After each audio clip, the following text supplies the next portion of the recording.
Hey, so just finished converting this beautiful Electrum Aurora over to Proffie with Neopixel, and we kept the functionality of the clamp card, both the two touch switches for the main switch and auxiliary switch, as well as the 3 sets of LEDs. We have red, blue, and green down here. So I go over to the emitter, swapped out the TCSS style Neopixel connector with the illuminated connector at my own design. That way the emitter lights up without you needing a blade or a blade plug with a Neo chip on it. So to access the chassis, just unscrew the pommel.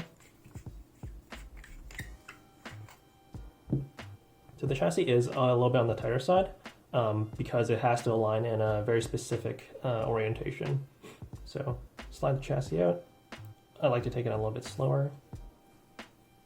You can see your set of contacts which interface with the clamp card. And then you have another contact up here which interfaces with the lit Neopixel connector. There's a connector underneath the thin neck which passes this signal all the way to the connector up there. So here's your removable chassis with Proffieboard, this flat side PCB over here, got your battery holder. You have a kill switch. Down is the off position, and then up is the on position. So right now it's off. And then on the back side, you have 2 sets of connectors for the clamp card. And you have your 28mm bass speaker over here. So one thing to note is that because these are wired up as, or configured as touch buttons, we kind of want to be careful with touching these contacts over here. So it's off, inserting the battery. So we have the spring side, it's the negative side, it's also marked over there. We got the flat side with the little bump on it as the positive. So inserting the battery, flat side towards the spring, negative, and the button side towards the positive. And then flipping the kill switch on. I sense so much anger. When inserting the chassis, because it can only go in one orientation, make sure you kind of insert it such that these contacts line up with the clamp card as well as this cutter over here. So I'm going to show what happens if you were to slightly misalign it. So it doesn't really go in this way. So rotate it like that, and it should be able to slide in. It's a little bit tight, but let me also misalign it like that. So if it is slightly misaligned, there is a block over there that kind of serves as a guide, and the chassis itself has its channel, so it can only be inserted in one orientation. So it's going to prevent you from kind of going in further. So just gently rotate it a little bit, and it can slide in all the way. In there. So your main switch is up here.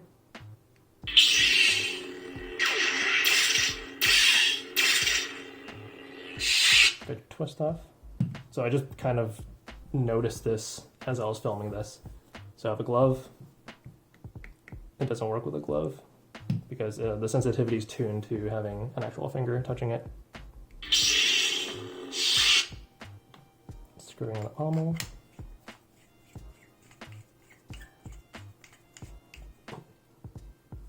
So much louder. So your smooth swing. Accent.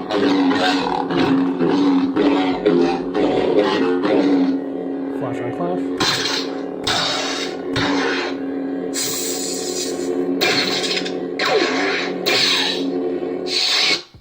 You also have swing on.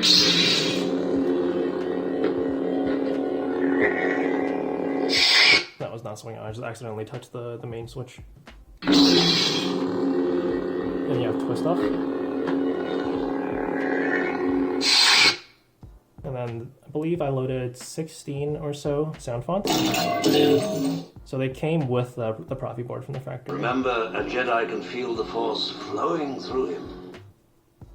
So let me unscrew the blade retention screw and then insert in a blade.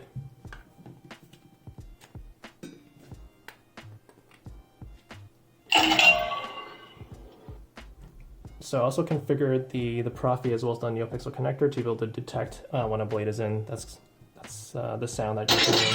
and that's the disconnect sound.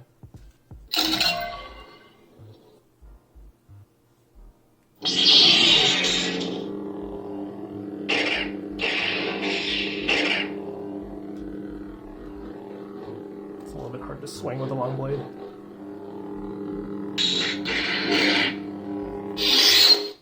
Kenobi. Kenobi!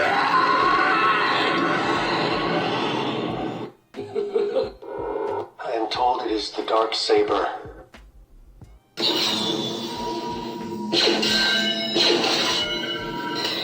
You are fighting against the blade.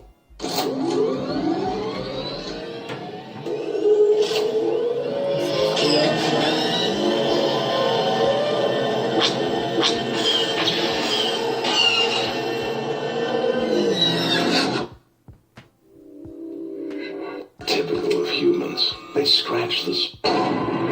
When only a few of us are left, we will feel an irresistible pull towards a faraway land. So I kind of organized the fonts such that it goes from like light side to dark side to kind of these miscellaneous non-canon fonts. Anakin. So there's a Clone Wars Anakin, which is kind of the first font in the list.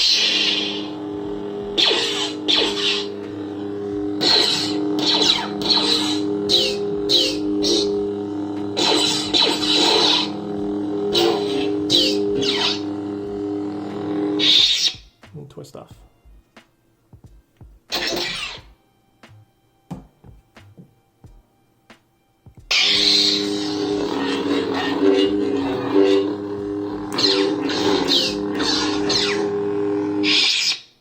So I've configured the 3 sets of LEDs to just turn on when the blade is on and turn off when the blade is off. So that can kind of be controlled in the config, but it's going to require a little bit of copying and pasting. I'll include the config that I uploaded to the board on the SD card, as well as give you some resources of how you can actually upload your own config, make changes to the Proffie as well.